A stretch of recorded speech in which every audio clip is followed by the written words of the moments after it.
Hi everyone, good morning. So, continue the series of history. This is the next video in which we discuss about Sangam Kal और गुप्त साम्राज्य.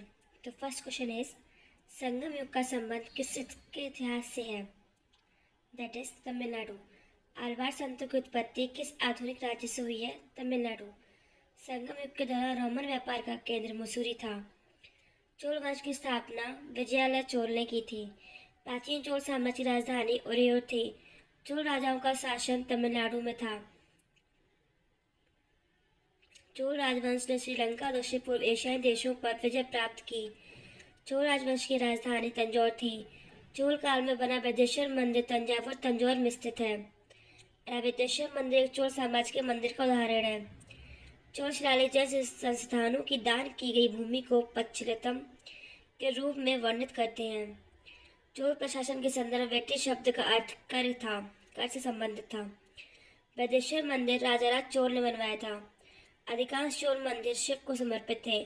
गंगा को उत्तर से दक्षिण लाने वाला चोल राजा राजेंद्र चोल था. दूसरी शताब्दी ईसा पूर्व में प्रिंस एलेरा ने श्रीलंका पर विजय प्राप्त की थी. वे द्रविड़ शासक के चोल राजवंश से जुड़े थे. राजाराज प्रथम चोल राजाओं ने सबसे पहले सिलोन सिंगल पर विजय प्राप्त की.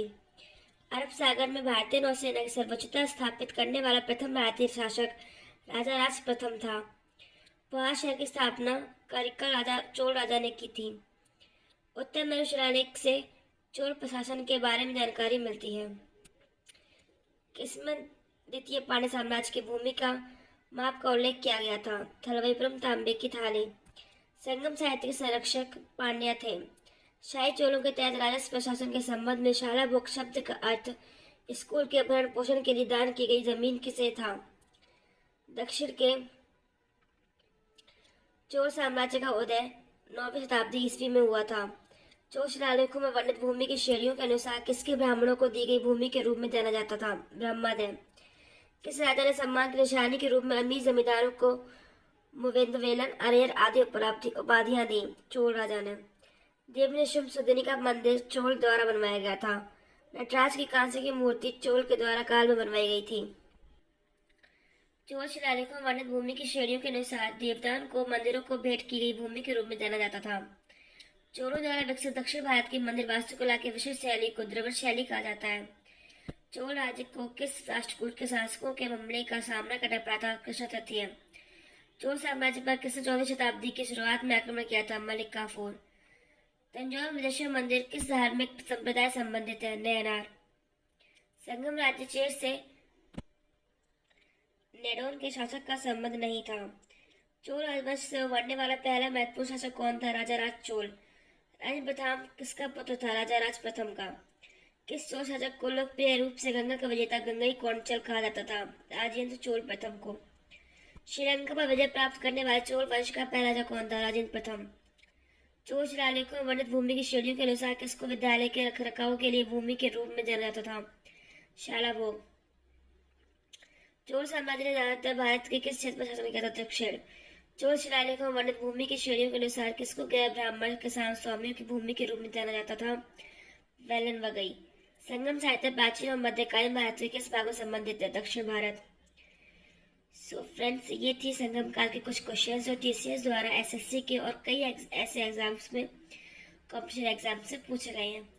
तो आगे बढ़ते हैं गुप्त साम्राज्य पे. तो फर्स्ट क्वेश्चन इज गुप्त साम्राज्य संस्थापक किसे माना जाता है? श्रीगुप्त. गुप्तों की राज दरबार की भाषा संस्कृत थी. गुप्त काल में चांदी की कौन सिक्का जारी किया गया था? रूपक. किस राजवंश के सिक्कों से संगीत के प्रति उनके प्रेम का पता चलता है? गुप्त. गुप्त शासक समुद्रगुप्त को सिक्कों पर किस वाद्य को बजाते हुए दिखाया गया है? वीणा. गुप्त काल में सर्वाधिक संख्या में सिक्के सोना में जारी किए गए थे.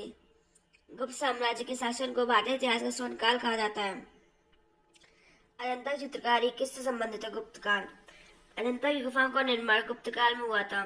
गुप्त काल चित्रकारी के सर्वोत्तम नमूने अजंता के स्थान पर देखे जा सकते हैं. गुप्त वंश कला और वास्तुकला के लिए प्रसिद्ध था. चंद्रगुप्त प्रथम लिच्छवियों से पाटलिपुत्र शहर को दहेज के रूप में प्राप्त किया था. दक्षिणी दरिद्र किसे कहा जाता है? समुद्रगुप्त को. गुप्त वंश की स्थापना किसने की थी? चंद्रगुप्त ने. महाराज अधिराज के भव्य वाहन धारण करने वाले गुप्त वंश का प्रथम शासक चंद्रगुप्त प्रथम था। अपनी जीत के कारण भारत का नेपोलियन समुद्रगुप्त को कहा गया। किस स्तंभ शिलालेख में समुद्रगुप्त की उपलब्धियां दर्ज है जिसे उसकी विजय के लिए भारत को नेपोलियन कहा जाता है? इलाहाबाद स्तंभ। इलाहाबाद स्तंभ शिलालेख की रचना किसने की थी? हरिसेन ने। आर्यभट्ट, कालिदास, धन्वंतरी और वराहमिहिर के प्रसिद्ध नाम किस गुप्त सम्राट के दरबार में थे? चंद्रगुप्त द्वितीय। विक्रमादित्य की उपाधि धारण करने वाला गुप्त राजा चंद्रगुप्त द्वितीय था। चीनी यात्री फायान किस गुप्त राजा के शासनकाल में भारत आया था? चंद्रगुप्त द्वितीय के। कुतुब मीनार परिसर दिल्ली में जंग रोधी धातुओं के संयोजन से बने लोहे के स्तंभ की स्थापना चंद्रगुप्त द्वितीय ने की थी। वराहमिहिर का पंच सिद्धांत खगोल विज्ञान संबंधित है। गुप्त काल में एक महान खगोल शास्त्री और गणितज्ञ जिन्होंने शून्य का आविष्कार किया था आर्यभट्ट थे। आयुर्वेदिक चिकित्सकों द्वारा चिकित्सका के देवता रूप में धन्वंतरी को सम्मानित किया गया। मेघदूतम साहित्यकार इस शास्त्रीय संस्कृत साहित्य से संबंधित है। स्कंदगुप्त राजा ने होड़ों को भारत पर आक्रमण करने से रोका था। सबसे पुराना विश्वविद्यालय नालंदा था।